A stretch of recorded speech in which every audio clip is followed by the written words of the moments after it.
দেখো আজকে আবার কাঁকড়া নিয়ে চলে এসছে। অবশ্য কাঁকড়াটা আমরা অনেক দিন এই বাড়িতে এসে আর কাঁকড়া খেয়েছিলাম না। এই কাঁকড়া নিয়ে এসছে আজকে, কিন্তু ওই কাঁকড়াটা অনেক ছোট গো। চলো কাঁকড়াগুলো আগে কেটে পরিষ্কার করে ধুয়ে টুয়ে নিই, সব জোগাড় করে নিই, আবার আসছি ফিরে। বন্ধুরা দেখো এখানে বড় বড় সাইজের বেশ আলু কেটে নিয়েছি, টমেটো কেটে নিয়েছি, একটা অনেক বড় সাইজের একটা টমেটো, দুটো মাঝারি সাইজের পেঁয়াজ কেটে নিয়েছি। দেখো আছে ভিতরে।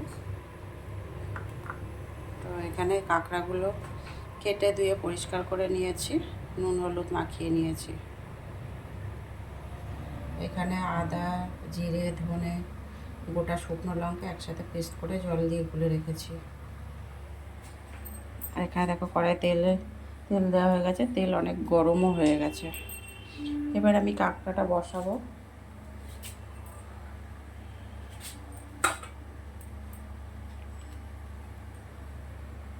গোটা লবঙ্গ ফোড়নে দিলাম, আর কিছুই দেবো না ফোড়ন।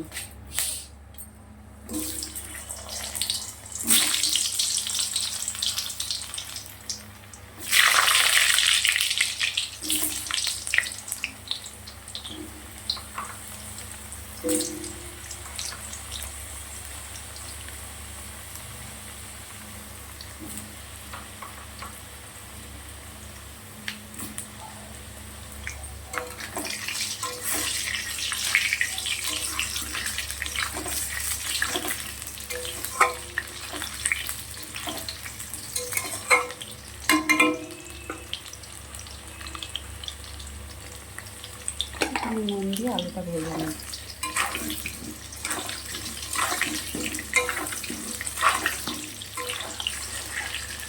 চলো লাল করে আলুটা ভেজে নিই, তারপর আবার ফিরে আসবো। এখানে দেখো টমেটো কুচি আর পেঁয়াজ কুচি দিয়ে দিলাম, বেশ বড় সাইজের 2-3টে পেঁয়াজ কুচি। খুন্তিটা পড়ে গেল, এই হচ্ছে এক প্রবলেম, এক হাতে সব করলে না রান্না এই হয়।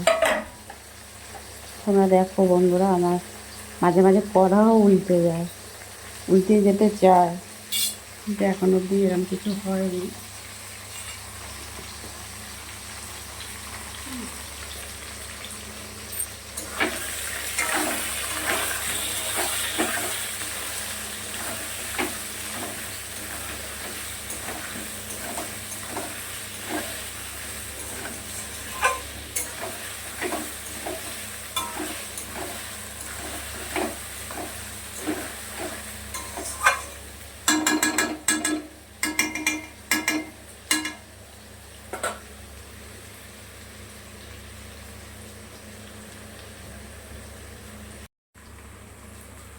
তো এবারে হচ্ছে মশলা যেটা গুলে রেখেছিলাম জল দিয়ে, সবটা দেবো না, কিছুটা দেব,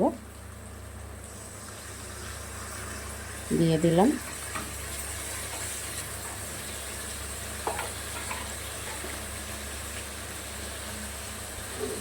নুন দিয়ে দিচ্ছি,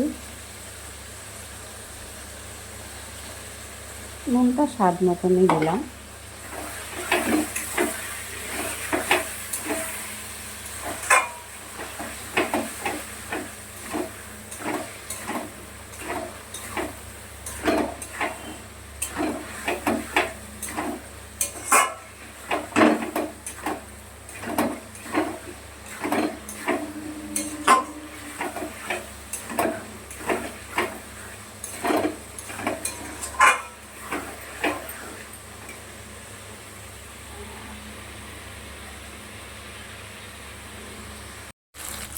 এবারে দেখো কিছু সময় মশলাটা কষানো হয়ে গেছে, কাঁকড়াগুলো দিয়ে দিলাম।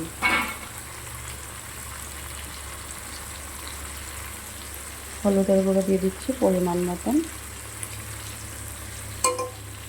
আর একটু লঙ্কা দেবো। একদমই ঝাল ঝাল না হলে, খুব বেশি ঝাল করবো না, একটু ঝাল ঝাল করবো।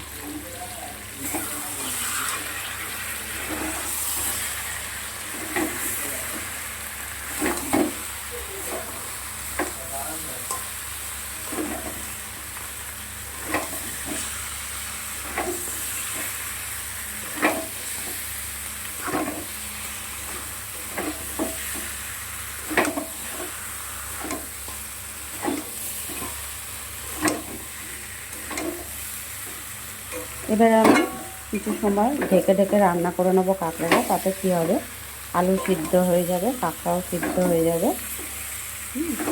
ঢেকে দেবো, ঢেকে ঢেকে কষাবো। মোটামুটি কষাতে প্রায় 5-7 মিনিট সময় লাগবে। তো চলো ঢেকে দিই, আবারও ফিরে আসবো 5-7 মিনিট পর। দেখো ঠিক 10 মিনিট পরে ফিরে এসেছি। খুব ভালো করে কিন্তু কাঁকড়াটা কষানো হয়ে গেছে, মশলাটা তো আমার খুব ভালো করে কষানো হয়ে গেছে, কাঁকড়া সিদ্ধ হয়ে গেছে, আলু তো সিদ্ধ হয়েই গেছে। তো এবারে একটু, কাঁকড়া না সবসময় একটু তিতকুটি লাগে, জানি না, আমার কাছে তো লাগে, এই জন্য একটু মিষ্টি দিই আর একটু মিট মশলা দিয়ে দিলাম। এবারে আর বেশি না, 2 থেকে 3 মিনিট নাড়াচাড়া করে নামিয়ে নেব। তো বন্ধুরা, ভিডিওটা আর বড় করছি না, এখানেই শেষ করব। দেখো আলু টালু কিন্তু খুব ভালো করে সিদ্ধ হয়ে গেছে, এখানেই শেষ করব। কে কোথা থেকে আমার ভিডিওটা দেখছো অবশ্যই লাইক কমেন্ট শেয়ার করে দিও যদি ভালো লাগে।